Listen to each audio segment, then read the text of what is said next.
bagaimana Nabi Shallallahu Alaihi Wasallam dalam riwayat Muslim menyebutkan al-muslimu akhul muslim. Seorang muslim terhadap muslim yang lainnya itu bersaudara. La yadhlimuhu wa la yakhdhuluhu wa la yahqiruhu. Jangan dia dizalimi, jangan kamu kemudian saling acuh cuek, kemudian jangan saling merendahkan.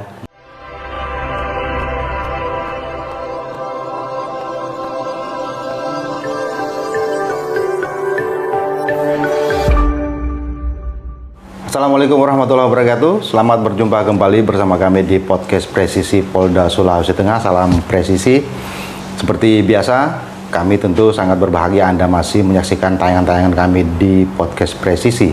Sejumlah tayangan yang sudah disiarkan oleh teman-teman di kanal podcast Presisi, insya Allah akan membawa banyak manfaat untuk kita, termasuk juga bisa membawa hikmah dan juga bisa membawa banyak pelajaran.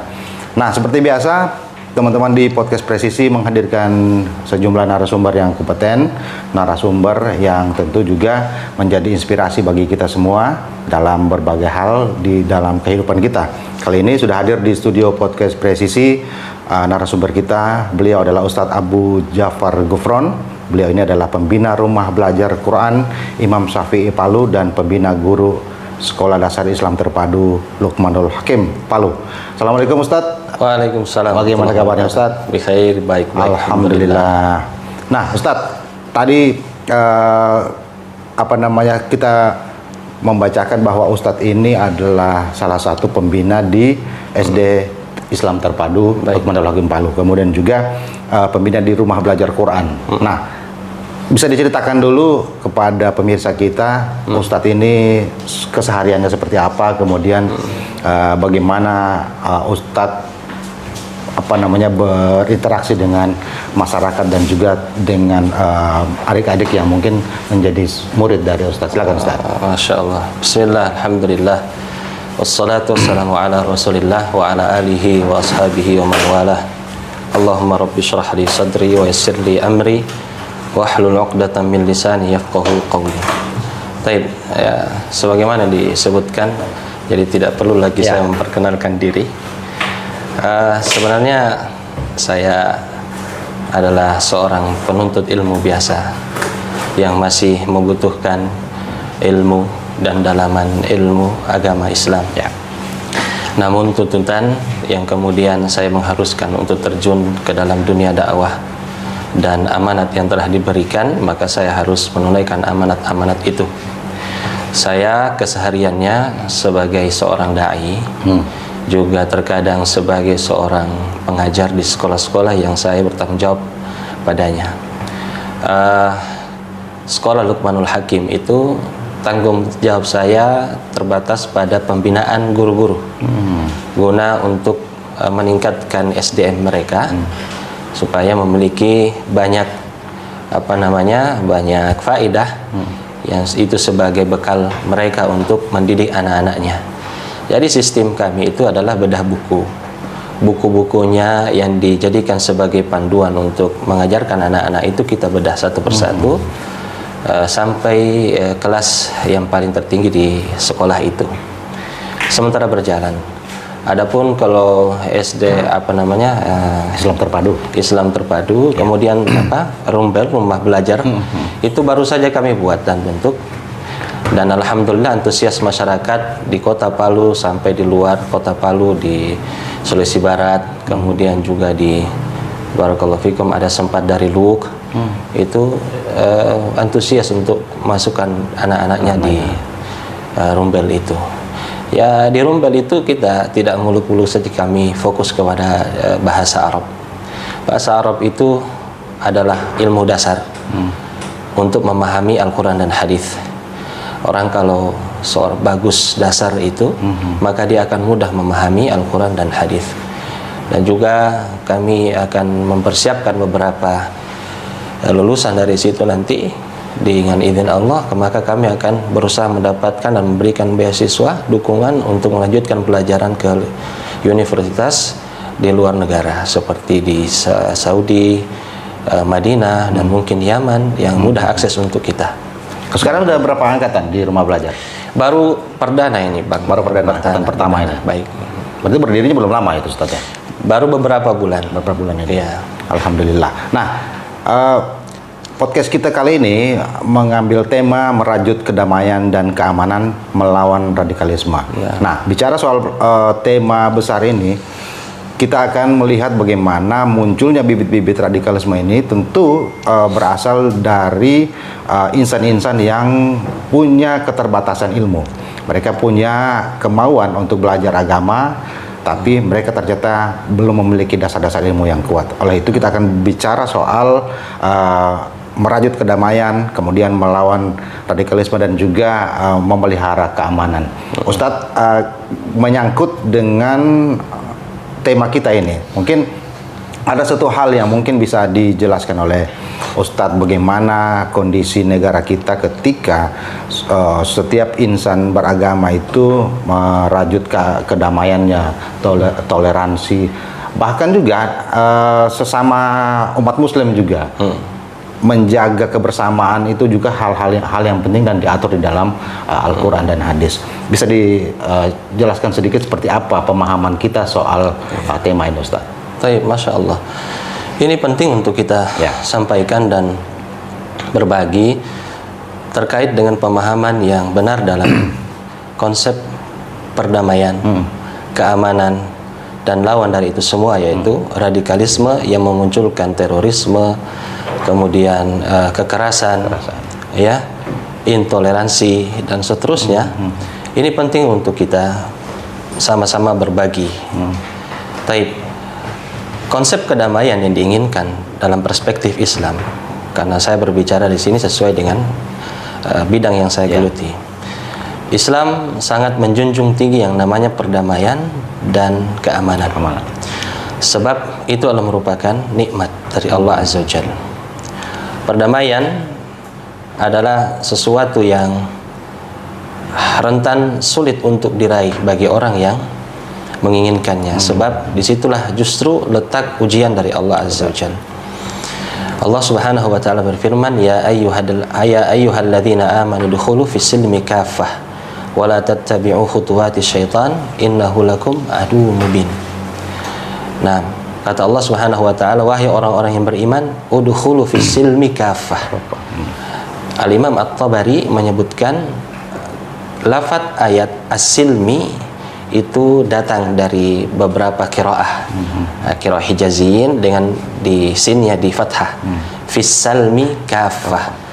Artinya kalau dia dibaca fis silmi kaffah di kasrah, maknanya adalah Islam.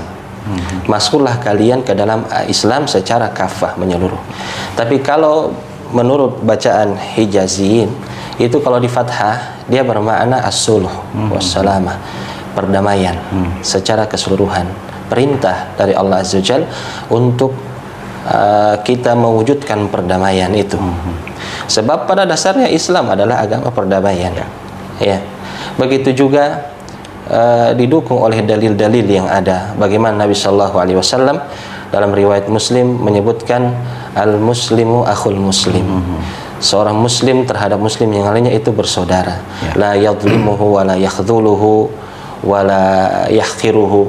Jangan dia dizalimi, jangan kamu kemudian saling acuh cuek, kemudian jangan saling merendahkan. Ya, cukuplah seorang itu, kata Nabi, dia terjatuh dalam keburukan ketika dia menyakiti dan merendahkan saudaranya muslim. Itu cukup disebut dengan apa namanya, keburukan. Seorang muslim terhadap muslim yang lainnya itu haram, kata Nabi SAW, untuk menumpahkan darahnya. Jangan bermudah-mudahan, itu halal darahnya. Ya. Siapa yang berhukum kepada hukum selain Allah, halal darahnya. Atau kemudian gampang sekali tersinggung dan mudah sekali menzalimi orang lain. Begitu pula hartanya, bahkan kehormatannya, Bang, nggak boleh. Tidak boleh kemudian dilucuti, direndahkan, seterusnya. Nah itu. Ini kalau kita bicara soal sesama kaum muslimin. Non-muslim pula itu ada sikap-sikap dan akhlak yang ditunjukkan oleh Nabi Sallallahu Alaihi Wasallam bagaimana mewujudkan kedamaian itu. Dan Islam itu sangat menjunjung tinggi yang namanya toleransi. Ya, antar umat beragama. Nabi alaihi salatu wassalam dan juga Allah Azza wa Jalla khususnya dalam surah Al-Mumtahanah menyebutkan la yanhakumullahu 'anil ladzina lam yuqatilukum fid dini wa lam yukhrijukum min diyarikum an tabarruhum wa tuqsitu ilaihim innallaha yuhibbul muqsitin. Ayat yang sering kita baca. Allah berfirman, Allah Subhanahu wa taala tidak pernah melarang kalian dari orang-orang yang tidak memerangi kalian dari kalangan orang kafir, tidak mengusir kalian dari negeri-negeri kalian, untuk berbuat baik kepada mereka dan berbuat adil kepada mereka.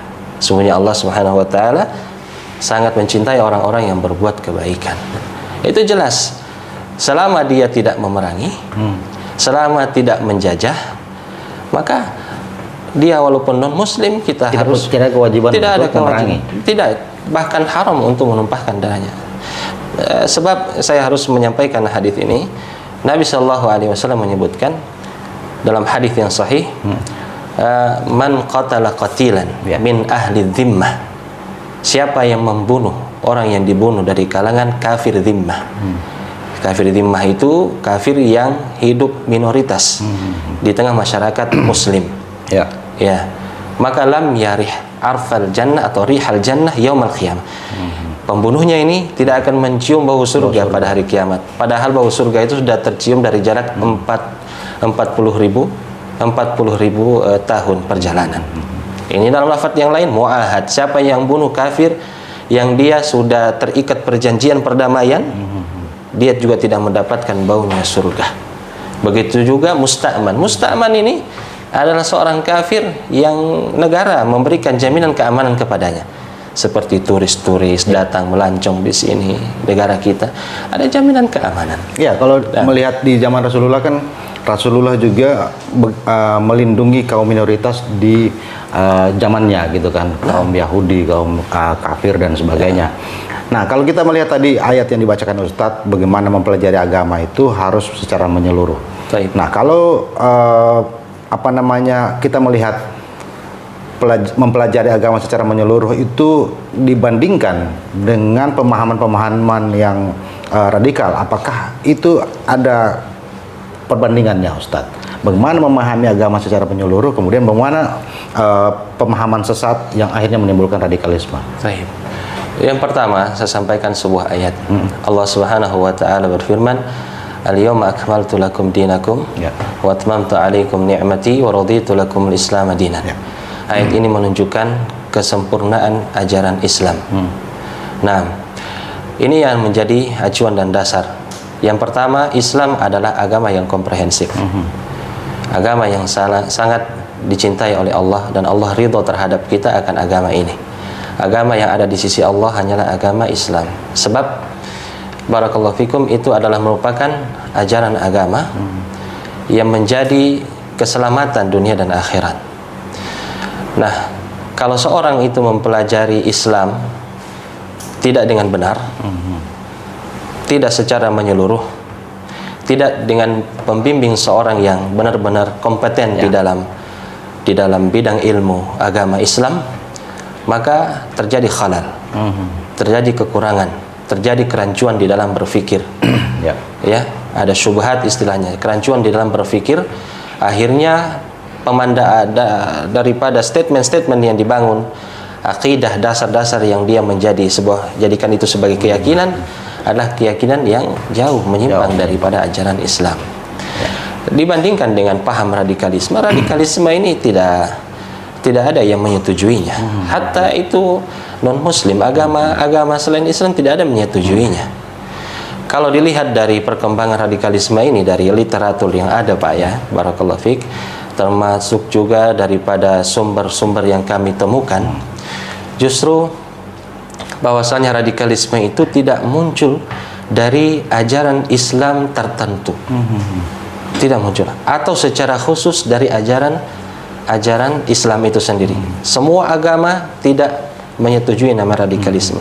Tapi kalau dilihat dari sisi definisi yang ada, justru dia mengaitkan kepada politik. Radikalisme itu muncul dari politik. Tapi tidak ditutup kemungkinan akan timbul namanya radikalisme di dalam agama, di dalam Islam. Apa sebabnya? Sebabnya kurangnya pemahaman yang benar, minimnya ilmu yang dimiliki. ya, sebatas semangat dalam beragama tidak cukup untuk membenarkan perbuatannya dan ibadah yang dia lakukan. Harus terpenuhi selain keikhlasan, kemudian yang kedua mutaba'atur rasul, mencocoki amalan kita, khususnya ibadah. Ya, nama ibadah ini banyak, termasuk jihad itu loh, itu adalah ibadah. Dia harus menyesuaikan dengan bimbingan Nabi alaihi salatu wassalam supaya tidak salah. Betul. Kalau selama ini kan yang menjadi problem di masyarakat adalah bagaimana ketika masyarakat itu mendapat ilmu agama dari orang-orang yang ilmunya tidak bersanad, sanadnya tidak bersambung langsung dari para guru-gurunya. Artinya mereka hanya mempelajari kulit-kulitnya atau mempelajari ilmu-ilmu agama itu dari orang-orang yang juga mungkin sumber ilmunya tidak terlalu jelas. Padahal kan sangat penting itu kalau kita belajar ilmu agama itu dari orang-orang yang sanad ilmunya bersambung. Begitu Ustadz. Nah ini juga yang memunculkan kekhawatiran karena pemahaman-pemahaman itu akan masuk kepada anak-anak yang mungkin baru belajar di sekolah-sekolah diniyah dan sebagainya. Kalau di tempat Ustadz, apakah hal-hal seperti ini juga diatur seperti itu? Tobaan, ya. Tentu sekali. Itu sesuatu yang kita prioritaskan. Masuknya anak-anak di sekolah kita itu secara otomatis bimbingan kepada ajaran Islam yang murni, yang penuh dengan kasih sayang. Mulai dari kita ajarkan adab-adab, bagaimana dia bermuamalah, berinteraksi dengan sesama temannya, berinteraksi dengan keluarganya nanti di saat dia waktunya libur, ya, sebagai orang berinteraksi dengan orang tuanya, dengan guru-gurunya. Itu adalah sebuah pemangkasan dan supaya sebuah upaya untuk menutup celah terjadinya pemahaman radikalisme itu. Ditekankan dari sisi adab. Maka itu jalan satu-satunya untuk kita menangkal pemahaman radikalisme. Haram bagi kita untuk adanya kekerasan di sekolah kita. Dan juga ada diskriminasi dari sisi lebih memprioritaskan satu murid daripada murid yang lainnya. Itu semua pemicu-pemicu. Apalagi hal-hal yang berbau ekonomi misalnya. Yang berbau ekonomi, ya kan? Artinya terkadang kita memang ada sebuah pepatah Arab. Kata pepatah Arab itu bahwasanya almar'u ala dini khalili. Bukan, itu sabda Nabi sallallahu alaihi wasallam. Seorang itu tergantung agama temannya. At-taqiyyu ma'at-taqi was-sayyi ma'as-sayyi. Orang yang bertakwa, orang yang baik dengan orang yang baik, yang buruk dengan yang buruk. Ya. Di dunia pertemanan itu dia seperti burung. Dia selalu mencari yang sejenisnya. Nah, sekalipun demikian, kami berusaha untuk jangan sampai ada sekat-sekat di dalam kelompok yang banyak duit, kelompok sendiri, maka kita ajak mereka untuk saling berbagi satu sama lain, berbaur dan seterusnya. Nah, Ustadz, peran dari ulama, tokoh agama, tokoh masyarakat dalam pembinaan masyarakat, menjaga kerukunan, keamanan, mencegah radikalisme itu juga sangat penting. Nah, Ustadz melihat itu seperti apa, Ustadz? Iya, itu sangat penting.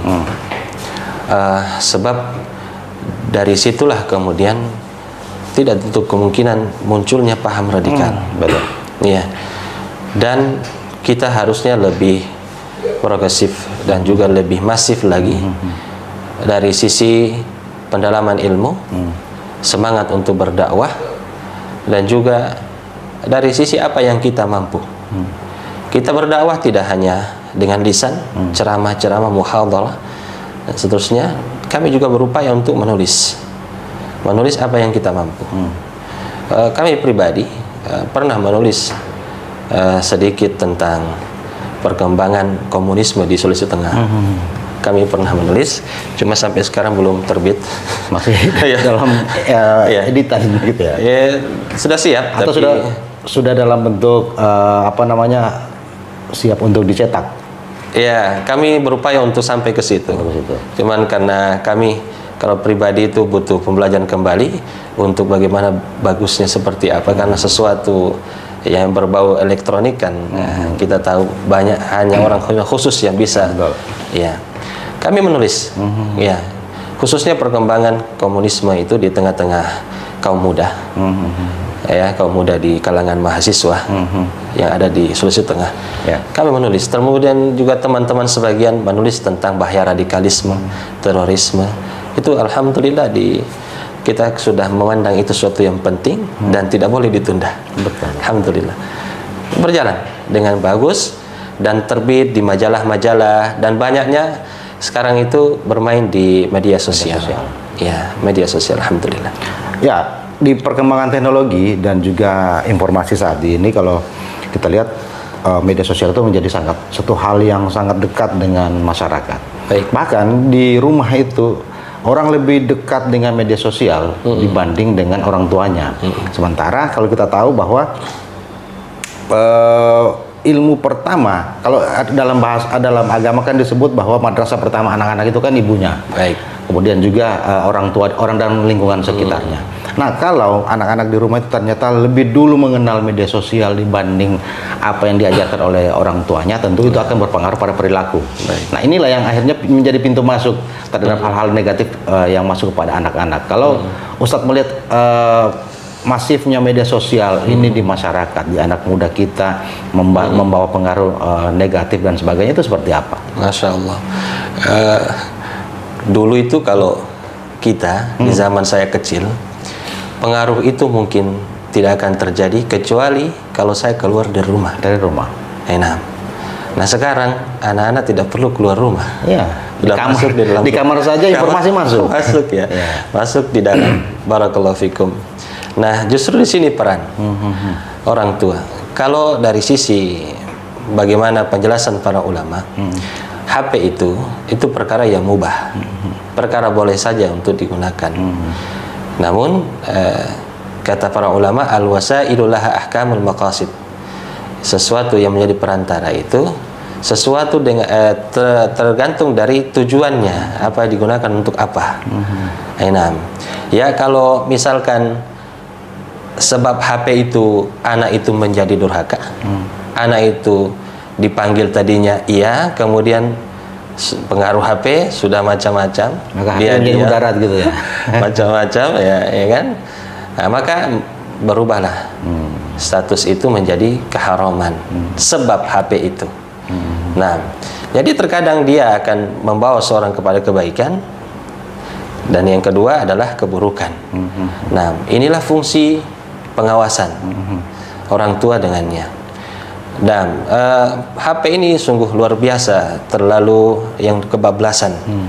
Ya, dari sisi lain itu adalah merupakan nikmat dari Allah Subhanahu wa taala.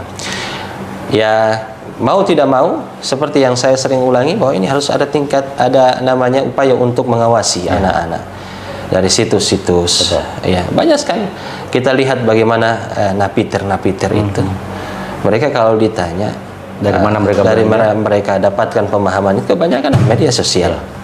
Dari media sosial. Mereka dapat dari media sosial. Dari media sosial yang tertutup gitu kan. Dari yang tertutup, ya.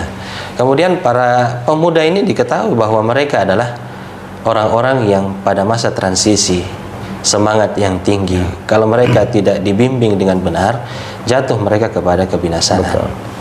Ya, akan dipergunakan oleh pihak-pihak yang tidak bertanggung jawab hanya karena modal semangat. Ya, mau jadi pengantin, mau bertobat, ada jalur khususnya. Ya, dengan cara ini jadi pengantin, jadi menjadi seorang yang akan meledakkan dirinya, yaitu membunuh diri dan seterusnya. Dan barakallahu fikum, ini saya ingatkan bahwa justru asal muasal dari munculnya paham radikalisme terorisme ini yang disebut dengan Khawarij di masa Nabi Shallallahu Alaihi Wasallam itu dari kalangan para pemuda, dari kalangan pemuda. Nabi Shallallahu Alaihi Wasallam pernah mengatakan, banyaknya pengikut para Khawarij itu adalah hudatsaul asnan sufahaul ahlam. Muda-muda mereka, belia-belia, tapi sayang sufahaul an'am ahlam, yakni mereka itu anak muda tapi minim pemahaman agamanya. Nah, itu memicu kerusakan di mana-mana.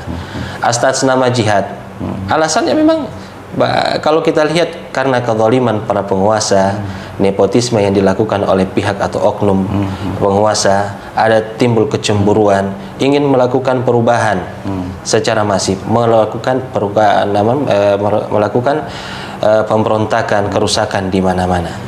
Nabi alaihi salatu wassalam pernah ditanya oleh sahabat Yazid bin Salamah. Yazid bin Salamah mengatakan, wahai Rasulullah, bagaimana menurut Anda ada penguasa yang dia menuntut kami selaku rakyatnya untuk dipenuhi haknya, tapi dia sendiri tidak memenuhi hak kami sebagai rakyat. Nabi cuek, tidak menanggapi pertanyaan itu. Sampai ketiga kali Nabi SAW pun menjawabnya. Apa kata Nabi? Isma'u wa ati'u fa innama alaihim ma hummilu wa alaikum ma hummiltum. Tetap dengar dan taat kepada mereka, karena sesungguhnya mereka itu punya amanat yang harus mereka emban dan dimintai pertanggungjawaban di hadapan Allah. Kalian juga harus penuhi hak rakyat, hak penguasa sebagai kewajiban kalian. Masing-masing kalian ini selaku rakyat dan pemimpin akan dimintai pertanggungjawaban di hadapan Allah. Lihat bimbingan Nabi. Kembali kepada kita masing-masing. Fokus. Yang penting saya sudah tunaikan hak saya sebagai rakyat. Kalau dia tidak tunaikan hak saya, yang menjadi kewajiban dia sebagai penguasa, dia berhadapan dengan Allah. Kalau kita mau cari keadilan di muka bumi ini, itu sesuatu yang tidak mungkin terjadi. Keadilan hanya terrealisasi di yaumul akhirah. Bahkan di dalam setiap doa-doa yang sering kita dengar dipanjatkan saat beribadah itu, ada doa yang selalu diminta bagaimana memberikan hidayah kepada penguasa, memberikan kesehatan kepada penguasa. Itu kan bagian dari bagaimana kita taat kepada penguasa meskipun berada di zaman kekuasaan yang penguasa yang zalim dan sebagainya. Artinya permintaan kita terhadap Allah bahwa penguasa-penguasa yang zalim itu diberikan hidayah agar mereka berubah, karena pertanggungjawaban yang mereka emban itu kan langsung kepada Allah Subhanahu wa taala. Nah, Ustadz, kita bicara soal bagaimana ketika paham radikalisme itu menyusup ke kalangan remaja. Ada beberapa hal yang kadang kita lihat masuknya paham-paham ini dari tempat yang Ustadz sudah sebutkan tadi, dari tempat-tempat komunitas remaja yang punya pemahaman sangat minim terhadap agama. Bahkan juga mereka masuk ke tempat-tempat musola, masjid dan sebagainya yang mungkin sepi, yang ditinggalkan oleh pengurusnya. Artinya mereka masuk di situ dan kemudian melakukan pembinaan terhadap masjid. Nah, kalau hal seperti itu ternyata menjadi jalan masuk bagi radikalisme, apa yang harus dilakukan, Ustaz? Ya, memang ciri khas mereka. Ciri khas mereka adalah sembunyi-sembunyi di dalam penyampaian materi atau ajaran mereka. Dan ini termasuk ciri-ciri orang-orang yang tanda kutip menyimpang dari ajaran Islam. Sebab ajaran Islam tidak ada yang harus ditutupi. Kalau ditutupi ada sesuatu yang disembunyikan. Yang disembunyikan tentunya. Iya. Untuk menangkal permasalahan ini, maka kita ajak bagaimana pemuda itu untuk mengenal agamanya dengan baik. Iya, mengenal agamanya dengan baik. Mau tidak mau, suka atau tidak suka, maka kita harus berkorban apa yang kita miliki. Kemudian tentunya jangan lupakan hidayah di tangan Allah Subhanahu wa taala. Kewajiban kita adalah menyampaikan itu. Dan sesuatu yang kita harapkan tentunya adalah dari kalangan para pemuda ini untuk kembali kepada agama yang benar. Tidak boleh semua apa yang kita lihat bahwa ini seorang yang Masya Allah, dia seorang religius, taat agama. Nah, tapi lihat bagaimana pemahamannya, lihat bagaimana pergaulannya, lihat bagaimana sikap-sikap yang dia ambil di setiap kejadian yang ada. Itu akan nampak ketika suatu terjadi dari sisi pemerintah. Nah, dari sisi pemerintah, kalau terjadi misalkan korupsi, nepotisme dan seterusnya, nah itu akan nampak dari sikap-sikap yang dia bangun. Nah, maka hendaklah berhati-hati dan merujuk bagaimana bimbingan Islam. Fas'alu ahlad dzikri in kuntum la ta'lamun. Tanyalah kepada ahlul dzikr, yakni para ulama, jika engkau tidak mengetahuinya. Seperti itu. Kalau kita ketemu di tengah masyarakat ada pemahaman seperti itu, yang kita lakukan apa, Ustaz? Yang kita lakukan adalah tentunya persuasif, terus menasehati dia. Melakukan pendekatan secara persuasif, personal. Saya barakallahu fikum pernah mengalami hal itu. Oh ya. Dan bahkan salah satu pelaku dari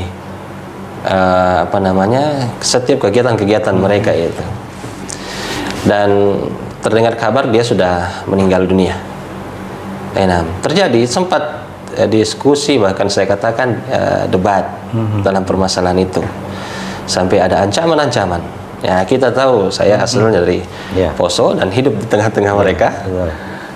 Ancaman itu ada, sampai mengatakan bahwa kalau kamu kalah, ya kamu harus hibahkan dirimu. Ya. Kalau saya kalah demikian dan seterusnya. Alhamdulillah jalan perdebatannya itu, walaupun saya katakan perdebatan itu tidak bagus dalam agama Islam. Ya, betul. Akhirnya dia tidak punya argumen. Kemudian dia silakan tunaikan hak kamu. Saya katakan, kalau saya bunuh kamu, saya celakakan kamu, apa bedanya pemahaman saya dengan pemahaman kamu? Sebab kalau saya melakukan tindakan itu, saya halalkan darah kamu, sedangkan itu perkara yang tidak diperbolehkan. Muslim selama dia sholat, tidak halal darahnya untuk ditumpahkan, disakiti dan didonai kehormatannya dan seterusnya. Setelah itu berlalu, saya pikir dia sudah tidak melanjutkan itu, tambah membuat lagi gerakan-gerakan. Qadarullah sudah meninggal dunia.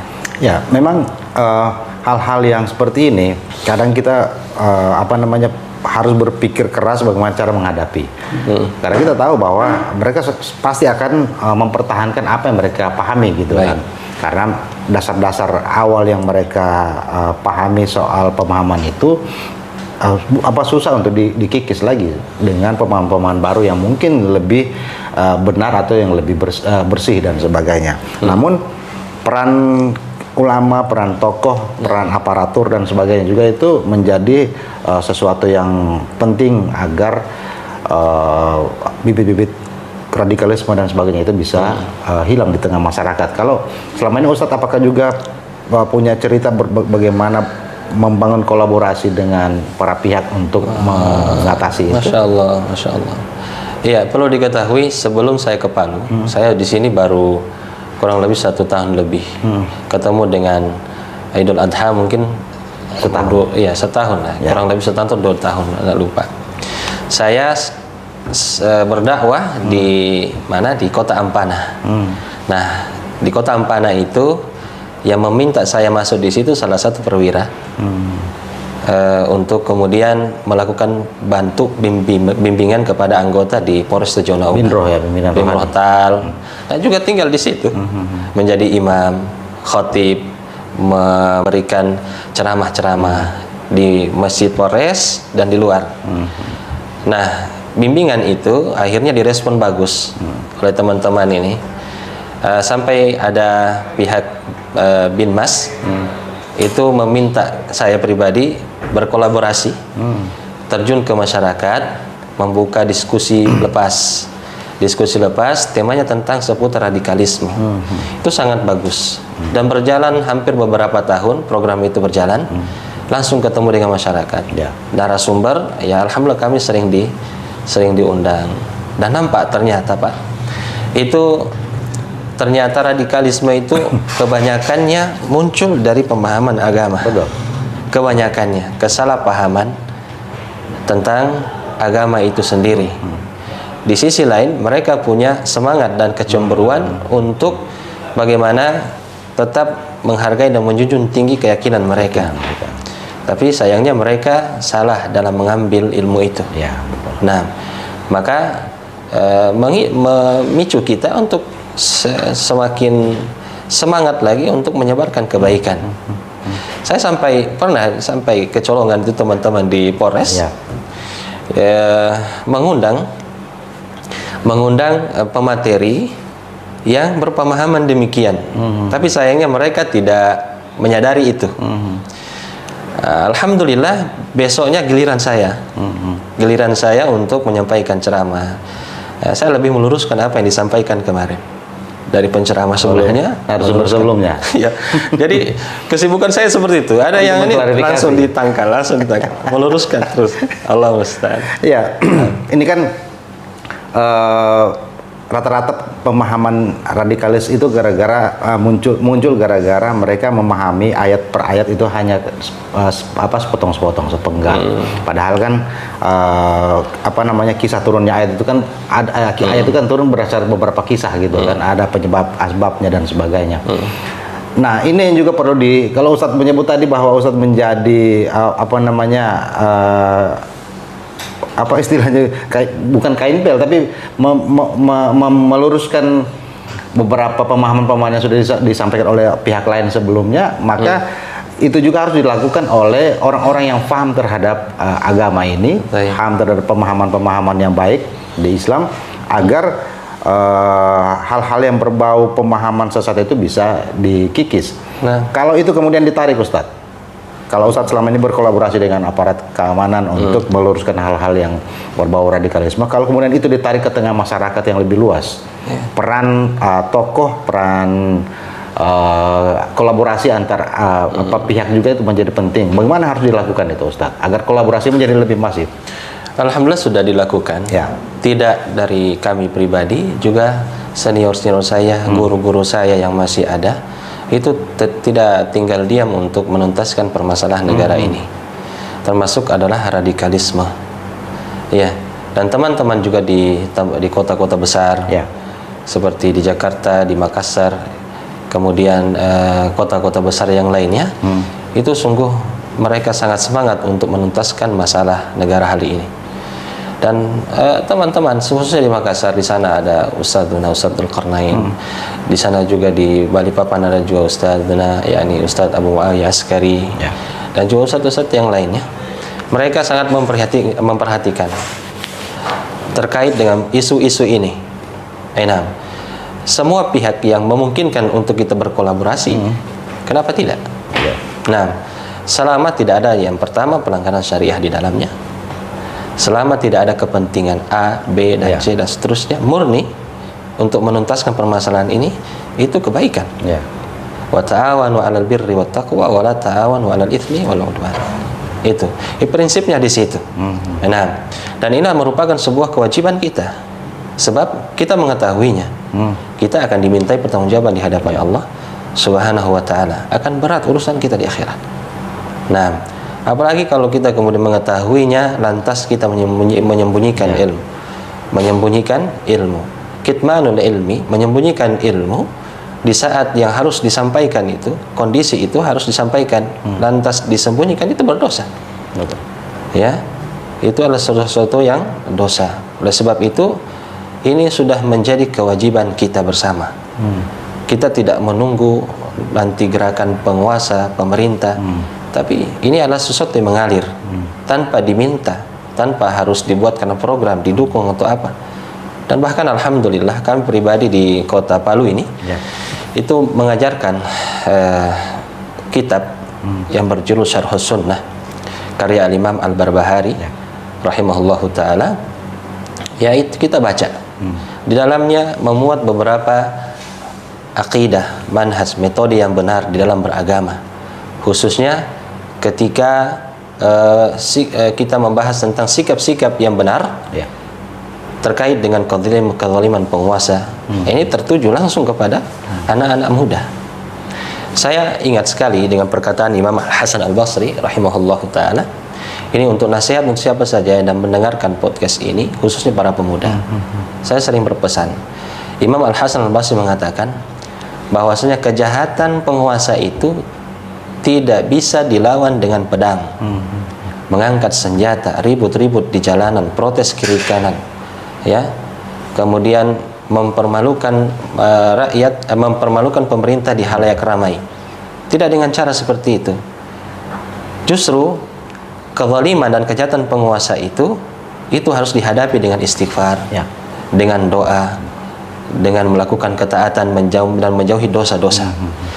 Kalau kemudian kejahatan penguasa dilawan dengan pedang tadi, dengan tindakan kriminal dan seterusnya, ketahuilah, kata beliau, murka Allah akan lebih cepat membinasakan dari itu semuanya. Dan harus disadari bahwasanya kejahatan penguasa itu sebabnya adalah dosa-dosa kita juga. Iya. Allah Subhanahu wa taala menyebutkan dhaharul fasadu fil barri wal bahr bima kasabat aydin nas liyudhiqahum ba'dalladzi amilu la'allahum yarji'un. Nampaknya kerusakan di daratan dan lautan itu karena tangan-tangan manusia. Itu dosa-dosa kita. Ya, selaku rakyat, selaku juga penguasa. Masing-masing. Sesuatu hal yang saya rasa itu tidak adil kalau rakyat itu terlalu banyak menuntut kepada penguasanya, kezaliman mereka alias dosa-dosa mereka, tapi kita tidak introspeksi diri, tidak introspeksi bahwa sumbangsi terbesar juga itu adalah daripada dosa-dosa selaku rakyat. Dan cukuplah sebagai dosa yang sangat mencolok adalah ketika engkau melakukan pemberontakan, menunjukkan sikap kerasmu terhadap penguasa. Itu sumbangsi kerusakan negeri. Nah, seperti itu Bang. Ya. Kalau kita melihat apa yang disebut oleh Ustadz tadi, maka kita mengambil kesimpulan bahwa sangat penting munculnya lembaga-lembaga pendidikan, lembaga dakwah dan sebagainya di masyarakat itu agar pemahaman masyarakat tentang bagaimana agama ini menjadi lebih baik, lebih murni dan sebagainya itu menjadi hal yang mutlak. Baik. Nah, seberapa penting kira-kira Ustadz membangun lembaga-lembaga pendidikan? Lembaga pendidikan Islam utamanya, keagamaan dan juga lembaga-lembaga dakwah. Karena ini kalau kita lihat bahwa penyebaran informasi itu menjadi lebih masif kalau pilar-pilar ini diciptakan, Ustaz. Itu saya boleh katakan sangat penting. Sangat penting.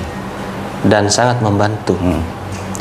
Sebab itulah jalur yang penting, jalur yang sangat mendekat kepada masyarakat. Ya. Khususnya di Kota Palu itu minat terhadap keinginan mereka untuk mengetahui agama lebih dalam itu sungguh mencolok. Ya. Dan apresiasi masyarakat secara umum itu sangat bagus. Iya. Tergantung bagaimana sentuhan-sentuhan seorang dai. Dia harus tahu fikih dalam dakwah. Sehingga dia harus tahu bagaimana apa yang harus dia lakukan di awal, apa yang harus disampaikan. Ya. Nah, dia harus tahu bagaimana jenjang daripada tahapan-tahapan ilmu yang harus dia sampaikan. Itu penting.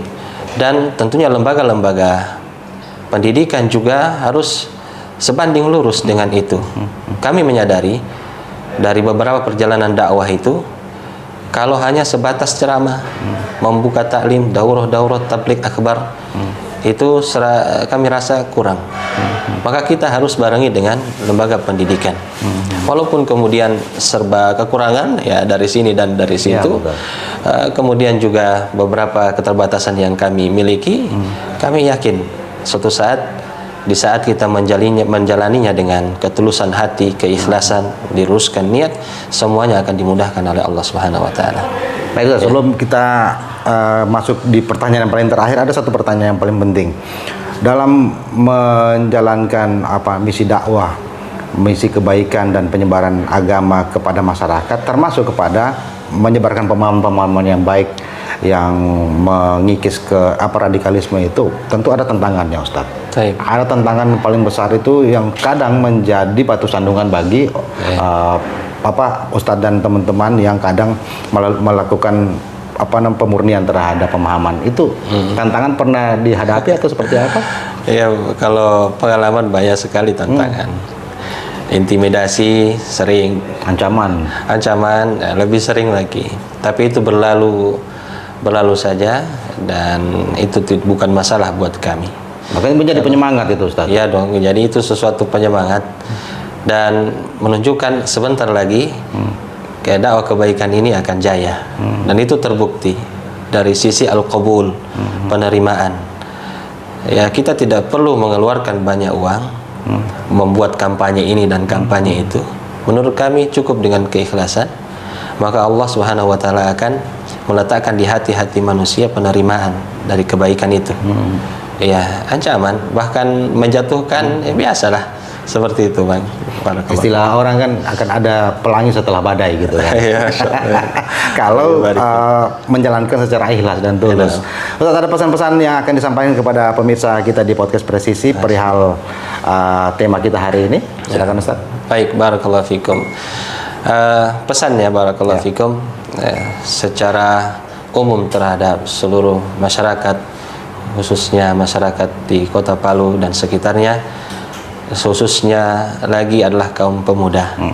Ketahuilah seperti apa yang disebutkan tadi, bahwasanya gonjang-ganjing dan kejahatan penguasa, masalah-masalah negeri kita itu bukan murni bermuara dari penguasa kita, tapi kita harus introspeksi diri. Itu juga sumbangsih sebab dosa-dosa kita. Yang menjadi tuntutan kita itu adalah bagaimana kita bertobat kepada Allah Azza wa Jalla. Sekuat apapun kita, sepandai apapun kita, kalau kita tidak arahkan kepada sesuatu yang baik, maka itu sesuatu yang sia-sia. Nah, kemudian yang kedua, tentunya dari bimbingan Islam itu adalah mendoakan kebaikan, termasuk kepada penguasa. Nabi alaihi salatu wassalam telah menyebutkan, barang siapa yang mendoakan kebaikan di akhihi, kepada saudaranya bi dhahril ghaib, dalam keadaan dia tidak mengetahuinya, maka illa qala lahul malaikat akan berkata kepadanya walaka bimithlin, untukmu demikian.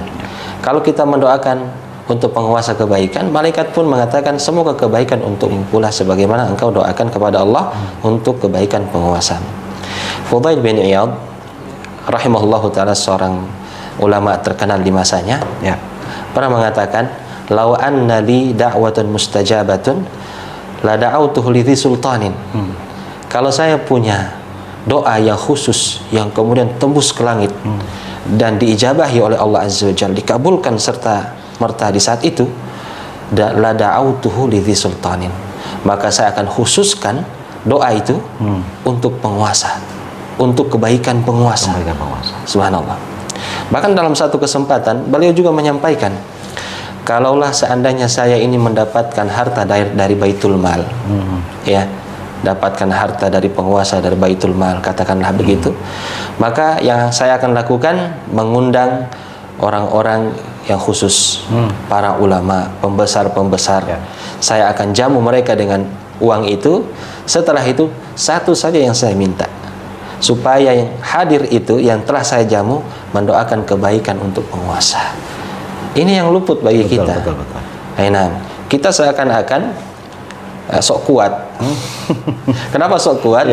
Karena para pemprotes-protes itu saja ya di jalan saja. Kalau sudah persuasif begini kan sudah ditutup mulutnya, dia sudah tidak kemana-mana. Dia mengatasnamakan apa? Memperjuangkan hak rakyat yang mana? Tidak ada yang tulus dan murni hari ini. Betul. Maka takutlah kita kepada Allah Subhanahu wa taala. Nah, itu kan akibat kalau kita mencampur adukan sesuatu hal dari agama, politik dan sebagainya, sehingga segala sesuatunya menjadi dipolitisasi. Gitu, Ustaz. Baik Ustaz, terima kasih banyak. Banyak hal yang sudah kita petik dari perbincangan kita dengan Ustadz Abu Ja'far Ghufron, dan tentunya kita sangat berharap bahwa pemahaman-pemahaman baik seperti yang disampaikan oleh Ustadz Abu Ja'far Ghufron tadi bisa menjadi pelajaran yang sangat berharga untuk kita, bagi masyarakat, utamanya bagi generasi kita. Di zaman yang lebih kompleks dan juga lebih mudah saat ini, hal-hal yang berbau baik juga harus disebarkan lewat medium-medium yang ada di tengah masyarakat, termasuk media sosial. Begitu, Ustaz. Kita mungkin berharap suatu saat generasi emas dari bangsa kita ini memiliki nilai-nilai luhur yang dianut dari kalau di Islam tentu yang berdasarkan Al-Quran dan hadis, kemudian nilai-nilai luhur yang berdasarkan asas kita di Pancasila. Terima kasih banyak Ustadz Abu Ja'far Ghufron. Allah barik fiik, jazakallahu khair. Insya Allah kita akan berjumpa lagi di kesempatan yang berbeda, tentunya dengan tema-tema yang lebih berkembang dari teman-teman di redaksi podcast Presisi. Saya Abdi Mari dan juga teman-teman yang bertugas mengucapkan banyak terima kasih. Wassalamualaikum warahmatullahi wabarakatuh. Salam Presisi. Waalaikumsalam warahmatullahi wabarakatuh. Terima kasih banyak Ustadz.